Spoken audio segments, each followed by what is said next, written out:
မျိုးသားလုံခြုံရေးအတွက်နေတိုးဖွဲ့ကနေအမေရိကန်ရေတပ်ဗိုလ်ချုပ်ကြီးကိုအလုတ်ထုတ်ပေးခဲ့ကြောင်းရိုက်တာသတင်းမှာဖော်ပြထားပါတယ်။နေတိုးအဖွဲ့မှာအကြီးတန်းရာထူးထမ်းဆောင်နေတဲ့အမေရိကန်ရေတပ်ဒုတိယဗိုလ်ချုပ်ကြီးရှူရှနာချက်ဖီကိုအမျိုးသားလုံခြုံရေးတိုးချဲ့ရှင်းလင်းမှုတစ်စိတ်တစ်ပိုင်းအဖြစ်ရာထူးကနေထုတ်ပယ်လိုက်တာဖြစ်တယ်လို့သက်ဆိုင်ရာတာဝန်ရှိသူတွေကပြောပါတယ်။အဲ့ဒီအချက်လက်ကိုပင်တဂွန်စစ်ဌာနချုပ်ဘက်ကချက်ချင်းအတည်ပြုထားတာမရှိသေးဘူးလို့သိရပါတယ်။ဒါပေမဲ့ချက်ဖီကသူအလောက်ကနေထုတ်ပယ်ခံရကြောင်းကိုမဟာမိတ်တွေစီအကြောင်းကြားထားတယ်လို့ပြောပါတယ်။ American စစ်ဘက်ကိုယ်စားလှယ်ချက်ဖီဟာ2023ခုနှစ်ထိတာဝန်ထမ်းဆောင်ခဲ့တဲ့ Naval War College ကိုဦးဆောင်တဲ့ပထမဆုံးအမျိုးသမီးတစ်ယောက်လည်းဖြစ်ပါတယ်။ချက်ဖီကိုထုတ်ပယ်တာအတွက်တရားဝင်အကြောင်းပြချက်တစုံတရာပေးထားတာဒါမှမဟုတ်မြောက်အတ္တလန်တိတ်စာချုပ်အဖွဲ့ပေါ် American ရဲ့မူဝါဒလမ်းညွှန်ချက်တစ်ခုခုနဲ့သက်ဆိုင်တာရှိမရှိကိုရှင်းရှင်းလင်းလင်းမသိရသေးဘူးလို့သိရပါတယ်။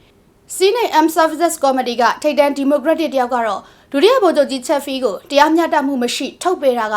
များစွာရှုံချဝေဖန်စရာဖြစ်တယ်လို့ပြောပါတယ်ရှင်။